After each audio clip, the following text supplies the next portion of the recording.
Hello class, Mr. Greeno here. In this video, I'm going to illustrate how to clean up some pictures that are on your website. So, your codehs website. So here's my sandbox. Remember, you guys save everything in your sandbox on codehs. And here's my website address. So when I click it, it opens a new tab and it shows me my website. But this is my website. That's my Mr. Greeno codehs website. To show you guys how to make a website, I used a project from a different course called Web Design Picasso on codehs. And it had this Unit 6 tell a story. So I stored it in there because I didn't want to go over my website. But you guys remember, you have it all in your sandbox. And so now if I open this, because when you have it in your sandbox, you can just type in your username, your username.codehs.me and go there. But for this one, I have to actually go to codehs. It's not live on the internet. I just used it as an example to show you guys how to make your website in your sandbox to be live on the internet. But one thing I didn't do is I didn't clean up my pictures. What do I mean by that? Well, let's open this up. So I got this nice light blue background. When I click on motherboard, I see my motherboard picture. It's got this ugly white rectangle around it. Oh, we don't really want that. So let's clean that up. So the way we clean that up is you could, I guess, open this and then right click and save image as. You can do that. But if you are in codehs and you click here and go to account, if I haven't showed you this, if you ever want to see all the pictures that you've uploaded to their server for use in your website, you can do that. So this is all your account settings. You go to code history, and here you have my uploads. You click that, and here's all the pictures you uploaded and when you uploaded them. So if I look for motherboard, here it is right here. I click this, it opens a nice full screen. I right click, and I'm going to say save image as. Now, of course, it defaults to my downloads folder. I don't want it there. Let me make this wider. I'm going to go to my Google Drive, my drive, look for that shortcut. And, well, it's not a pizza website. It's my codehs website. So I could just save it here, but I think it would be a good idea to have a folder for that. And so I made a folder called ALG, that's my daughter's initials, it was her computer, PC build. You can make a folder called whatever describes the website you made. So you want to make a folder for that first. So I would cancel this if you don't already have one. And in your Drive folder, double click here, inside that shortcut, and just click New Folder and make a new folder name that's representative of the website you made. So you can save files there. To get them to work in your codehs website, you still have to re-upload them to codehs.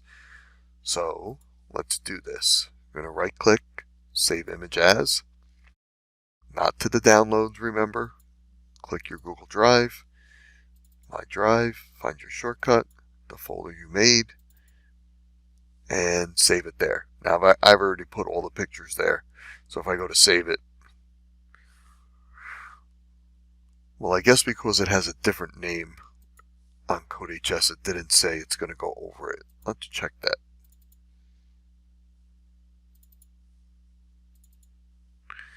I like to view things with details so I can sort by date. Yeah, so if you see, here's the name of the motherboard thing, but I actually called it motherboard.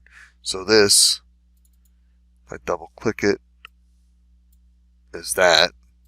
And this one is the same thing. So now I have it twice. But again, I already put all the files here, so you would have to download it. So now if I want to open this and edit it, a great editing program would be Adobe Photoshop.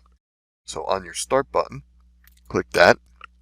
On the computers, obviously, in our classroom, we already have this installed. And you go to Adobe Photoshop, let that start up.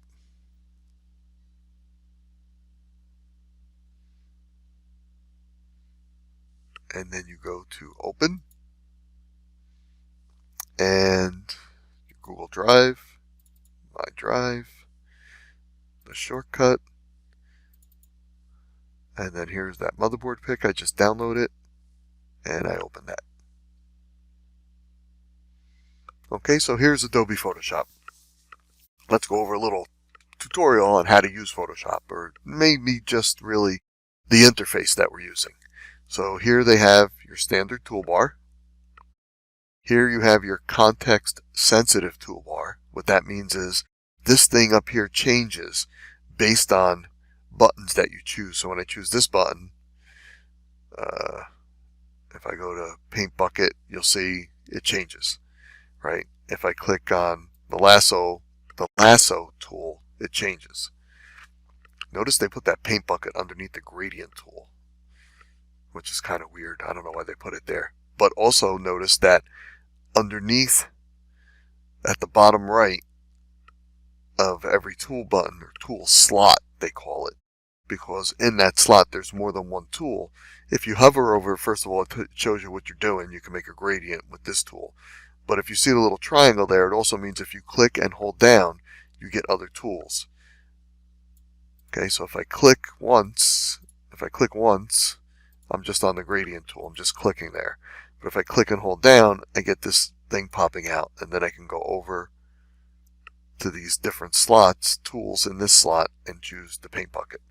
So that's one of the nifty things about Adobe. To save real estate in your screen, they put more than one tool in a slot, which sometimes can drive you crazy because you're looking for a certain tool like the paint bucket, and if you didn't know it's under the gradient tool, how would you find it?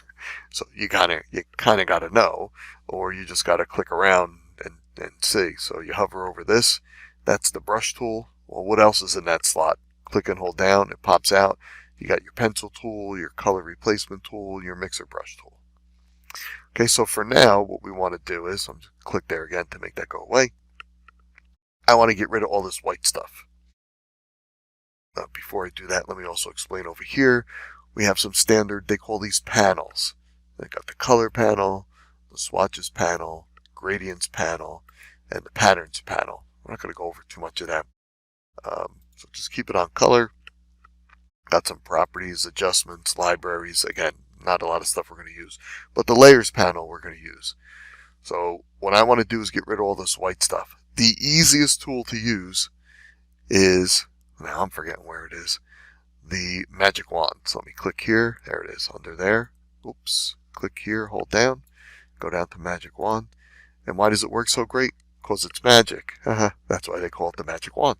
So if I click in here, it's going to try and select everything that's the same color on which I click.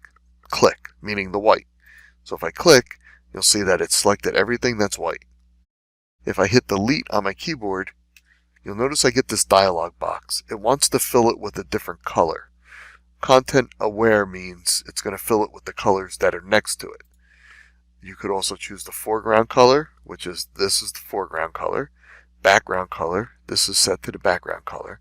Or I could go to color and choose color, or I could choose any of these other things.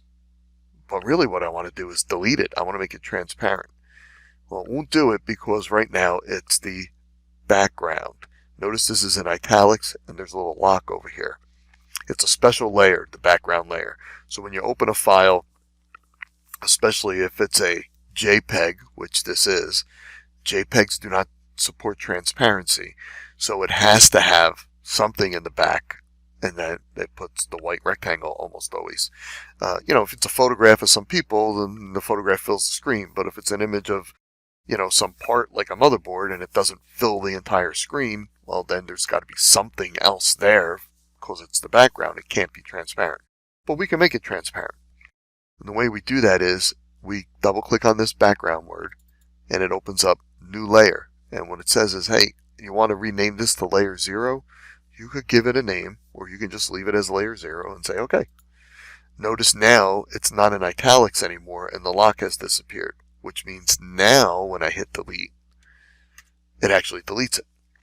So it doesn't have to fill it because it's not a background. It doesn't have to be filled because a background can't be empty because it's a background. So it's just like a little keyword in Photoshop. Now, I'm a little not so good about seeing this type of stuff. We got a lot of black and silver, grayish going on, and the checkerboard is gray and white. So did it do a good job? Did it get everything? I'm not so sure. Let's do this. To deselect what you have selected, Control D on your keyboard. There's a lot of great Photoshop shortcuts that are very helpful. So I think you can go up to, God, I don't even know where it is, select and then deselect. It's grayed out now because I have nothing select, but you see the shortcut there, Control D.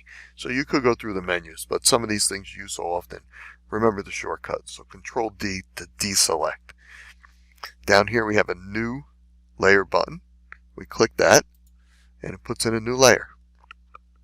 The reason why I'm putting in a new layer is if I put that layer underneath this layer, and underneath meaning the thing that's on top is the thing that's closest to you on your screen. The things on the bottom go further away. So you can stack different things. Almost like, if you remember, like in books, old school books, I don't know, like biology, they would have like a plastic thing of like a frog, and you could flip the thing one at a time. You can see the skin, and then you can see the muscles, and then you can see the skeleton, and it's one on top of another on top of another. The same thing here. So right now my top layer is on top. The layer 1 is on top, I should say. Layer 0 is on the bottom. Makes sense. But we can rearrange that. But before I do, I want to fill layer 1 with a color that's not in my image. So maybe bright red. So I'm going to go over here, click this, choose red. You always have to click in here. If you don't click in here, you haven't set anything. This slider over here, this slider over here just changes, from one sort of colorization to the other. And I guess there we go. Let me cancel this and do it again. I had something selected. Okay, I clicked over here by accident. So this slider changes from, red, blue, green, yellow. So if I go up here, but I haven't clicked on anything, it's still just showing black, the color that was previously set. So you have to click in here to get it to change. It says, okay, it's currently black, now it's going to be red. Okay. So now if I go to my bucket tool, click, hold down, change to the paint bucket tool, and click in here because I want to paint this all red. What happened to my motherboard? Well, it's there, but it's underneath the red layer. So all I have to do is drag this layer down underneath. And now you can see the red. And so you say, oh, well, that's pretty good. It got rid of all the white. And it did a nice job. I don't see any white pieces hanging out anywhere. And it didn't delete any of this silver stuff. So it made a very good decision, the magic wand. And the way it works is by color dissimilarity. Meaning, when it sees different colors between what you selected and anything else that's there, it only deletes what you selected. But sometimes colors could be a little sort of similar, and it doesn't do such a good job. So I'm going to eventually save this and use it on my website with the transparency because it's going to look better. So I'm going to just turn off this red layer now that I've noticed that the magic wand did a good job. I'm going to turn that off, and this is what my image is going to look like. This motherboard and everything around it is transparent. So that blue from the website will be right up against the edge of the motherboard because the picture, although it's this big, is transparent past where the motherboard is. Right, so let me save that. So I'm going to go to File, Save As. First off, always save it as a Photoshop file. Now it says to Creative Cloud. That's Adobe's cloud storage system. We don't pay for that. They probably give you a minimal amount of storage for free, and then if you want more, you pay for it. But as students in our school, with Google Drive and the whole Google Suite we pay for, all of our users have unlimited storage. So obviously we want to save there. So we go to Save on your computer. But because we're using the Google Drive with the desktop app, our computer actually can save to the cloud. So we go to My Drive and always click on this shortcut. The reason why you're clicking on that shortcut, this is your drive when you're using the Google desktop app, and this will save anything to your drive. But if you don't save it in this shortcut, then I don't have access to it, and if I go to check any of your work, I'm never going to find it. So you have to save to that shortcut. So here's that folder that I'm working on. You'll see I already have a couple things there that I was playing around with. And you save it as a Photoshop file. Got these different file types. Leave it on Photoshop. And just click Save and maybe name it, obviously, motherboard, and say save. And when this pops up, just say OK. You can say don't show again, but I never turn these things off because I'm usually often making videos for students, and if I don't show this in my video, then when it pops up for them, they're not sure what to do. So I leave them on, and I just always click OK, only because I want things to work as it works right out of the box, Photoshop. So I don't ever change my interface or anything to make me more efficient, because if I make a video, then students will be like, how'd you do this? How'd you do that? It doesn't look that way on my machine. So I leave it the base version. Okay, so now we changed it as a Photoshop file, or saved it as a Photoshop file, but you cannot store Photoshop files on a website. I mean, you can put them there, but they don't show up. Browsers don't know how to open Photoshop files. So after you save it as a Photoshop file, you still have to go back and export it. So File, Export. And there's lots of options, but probably the best one is this Quick Export PNG. PNG supports transparency. So we click here, and then we just say motherboard PNG. It's not going to go over the Photoshop file because it's motherboard.psd is a Photoshop file. But I might have this saved somewhere else. So let's just add to this motherboard, and so I know which one I'm talking about. Transparent. There we go. Now let's do another one. I'm going to do File, Open. And here's all my pictures. I'm going to open, and I already did this one playing around with it, but let me just open the JPEG. And I want to get rid of this white. So first thing I want to do is I'm going to go to my magic wand. That thing works great, right? Magic wand, click here. And I'll say I played around with this already. I think, so here's that context sensitive menu. I think this tolerance by default is set on 30.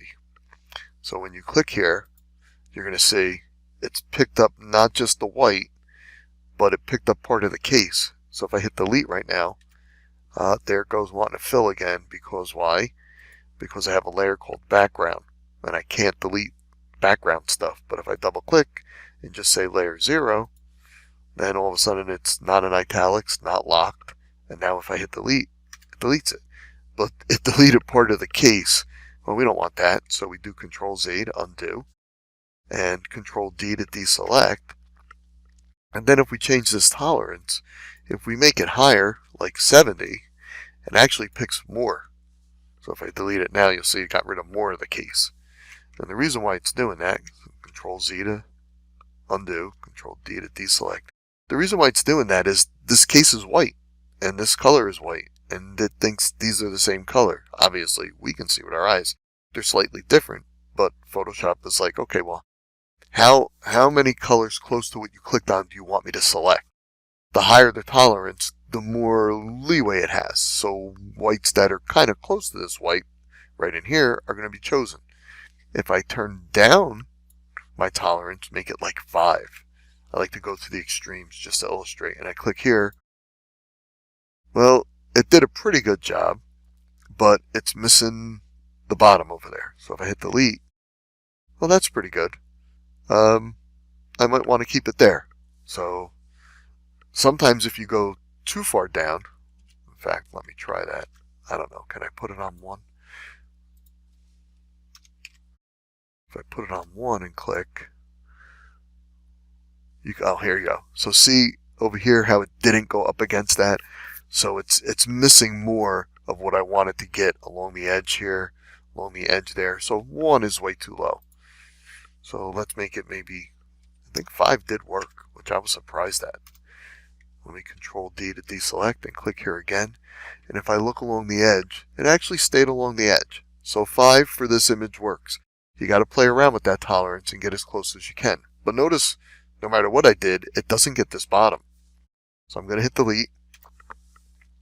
And then where did it miss and where didn't it miss? Sometimes it's a little hard to tell with the checkerboard. So that's why we always go here. Add a new layer. You can leave it up top and fill it, or since you know you're going to put it below, you can drag it down below now. Just make sure when you go to do the fill with a dissimilar color, you're on this layer, not on this layer. If you're on this layer, well, let's see what happens. And I do Control D to deselect, And red is kind of close to purple, so let me change this color to something totally different, like green. Click in here, say OK, and then with my bucket tool, I'm going to fill this, and it filled it. But it filled it on this layer. So if I turn that off, I mean, this is just now part of the picture. And you can see over here where it missed a little, which I didn't notice before. So it's actually good that we're doing this. But I want to have the green on this layer, so it's showing through from the back. And when I go and delete stuff, I'm not deleting the green. And I need this to be transparent. It's no longer transparent. It's green. So let me undo that. Turn this back on. Oops. Notice in Photoshop, when you do Control-Z to undo, it doesn't just undo like your edits. It undoes the steps you've done too. So clicking an eyeball on and off, that's an undo. So I undid, turned it, undo again. So every type of thing you click is stored in the undo history. So every Control-Z backs you up even from selections on your toolbar. So now that I'm back to where I want to be, I'm going to click here and color it with green. So it looks the same, but now when I turn this off, I still see all the green. So the lower layer is filled with green. So I click back on here, and now I can go and get rid of this little white speck that I see that's annoying me. I got to zoom in real far. There's zoom things on the toolbar, but everybody just uses Control Plus to zoom in. And then when you want to move this picture over, hold down the space bar. Whatever tool you have, like the paint bucket, it's going to change to the hand. Keep the space bar down, drag to the left. That little thing right there, I can get rid of. Now, using the magic wand is going to be hard to click right in there. There's this other tool I love. If I click here, that's the Lasso tool. But if I click and hold down, I can choose the Polygonal Lasso tool. And what's great about that is it draws polygons. That's why it's called Polygonal. When you get to the end, you'll notice a little circle pop up. That means you're completing the polygon. I click, and then I hit delete. Oh no, I deleted the green. I didn't want to delete the green. I want to delete stuff on the other image. So I did that just as an example. So when you're on this layer, you're going to delete the green stuff. We only put that there to help us see. So really, we're going to want to delete the stuff from the computer case. So let me undo that. And then let me deselect with Control D. And go back over here and click here. Oh, wait a second. Let me hit Escape to get off of that. Hold down my space bar and drag it over.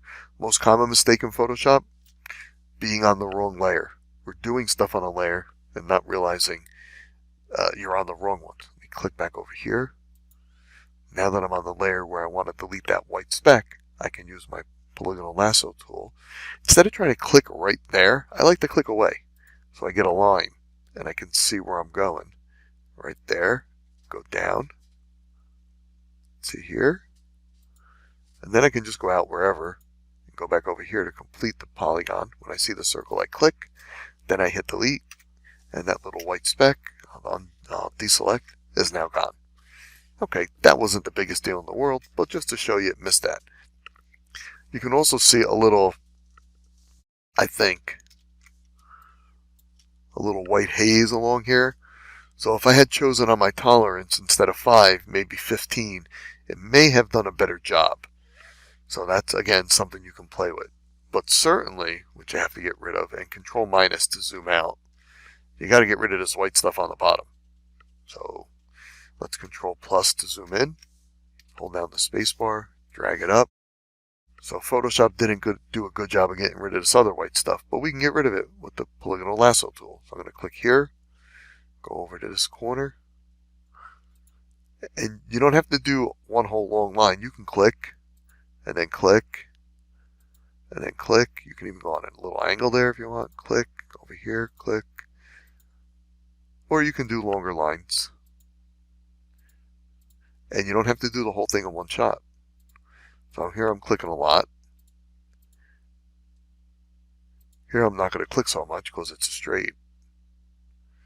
Click once. Maybe I don't want to go down here because if I mess up I lose everything I've done so far. So I'm just going to click here, click up here, go complete my thing, click, and hit delete. So now all that white stuff is gone because I see the green. Hold down my space bar, drag it across, Control D to deselect, click over here, go into that corner, click, click, click, click, click, click, lots of clicks. Don't double click though. So click lots of times to get a nice, the polygon. You're basically approximating these curves and stuff with a polygon. So the more times you click, the better approximation you get. But if you double click, well, I don't want to do it right now. I'll show you in a second. So let me go here and then come down, click, click, click. When I get the circle, click and hit delete. Control D, slide this over, almost done. So if I click here, go up to this corner, go over, and then when I go here, if I want to click 2 times and I double click too fast, it completes the polygon. And I didn't really want to do that right now, but it's not so bad. I just delete it, Control D, click, start again. So if you click too fast, because you want to do a lot of clicks, but you don't want to double click. Go here, there. I mean, when you're all done, I guess you can double click to complete the polygon. I always like to go for that little circle thing, but it is kind of hard to see that circle thing sometimes. So here I just go out to here, go down to here, go over here, wait for the circle thing, boop, click, hit delete. Control D, Control minus, minus, minus, and there's our image. Turn off the green, voila, looks good. So now we're going to do File, Save As, to Computer, save on your computer, go to your folder, it's probably still there. I'm going to call it Case. Notice I already did this because, of course, I like to practice before I make a video so I can have an efficient video, hopefully. Case Transparent. Save. Say OK. But remember, we can't use a Photoshop file on our website. Why am I saving the Photoshop file then? Well, because when I put this on my website, if I say, gee, I wanted to change something else, this stuff you've done here and all the edits and things don't become part of the PNG. They're only part of the Photoshop file. So always save it as a Photoshop file first in case you want to make further edits. Then go back and export it. So export, quick PNG, case transparent. PNG though, right? Save it. Okay, so now that I have that stuff saved in my folder, I'll close all this out. I can even close out Photoshop. And here's the files I saved. Motherboard PSD, motherboard transparent. Case transparent, case transparent. I could have made this motherboard transparent too, but I just wasn't thinking, I guess. But now I have to go back to my website and codehs, go to more, go to upload a file, go to my Google Drive, my drive, find that shortcut. Here we have that ALGBC build. I can look around for it. I love this button. Details, sort by date, the most current things at the top, so it's easy to find. So I want to upload my case transparent PNG. Notice the Photoshop files don't even show up here. They don't show up here because you can't use them on a website. So it's only showing you image files that you can upload. There's a lot of them. If I hover over this, you got JPEGs and WEBPs, GIFs, PNGs, but not Photoshop. So case transparent, upload that. Here's my case transparent. Click here, right? That copies it to the keyboard. So if I go to my case over here, and I paste over this, because I don't want that old one anymore, right? I want the transparent one. So Control V to paste, and then this one, because this is the thumbnail link, and this is the actual image, right? And paste. I don't know if I might have said that backwards. Yeah, the href is the link, and the src is the actual image. So then just save this. And then let me do my other one. Upload. Oops, no. Upload file. Motherboard transparent. Click that link. Copies it to the keyboard. Go to motherboard. And on this one, go to here. Paste over it. Some people like to highlight and click delete and then paste, but if you have everything selected and you hit Control V to paste, it goes over it. So it's a little bit more efficient. And save it. So now if I go to my output and open, let's hope this works. Go to motherboard. No ugly white rectangle. When I click, now here it's going to put the ugly white rectangle only because, well, at least I think, let me see. Because when you're looking at the full-blown image, you notice when I hit F5 to refresh, it's like it's not there, but then it puts it there because the full screen, I guess, it wants to add, it adds that white thing there. But on the website, and you don't really care here because there's no blue background. But let's go back. But over here, you certainly don't want it. Let's go to case. Same thing there, nice and pretty, no white background. But here, when you click that, it shows the white background. But again, you don't care here because you're just looking at the picture. Okay, so what I want you to do is go through your website and all those ugly white pictures, white rectangles, get rid of them all. Make sure you're saving your Photoshop files to your shortcut in your Google Drive so I can look at them, and then upload the PNGs without the white rectangle to your codehs storage through the upload thing, and then change your website so you don't have any of these ugly white rectangles. Very good. Thank you.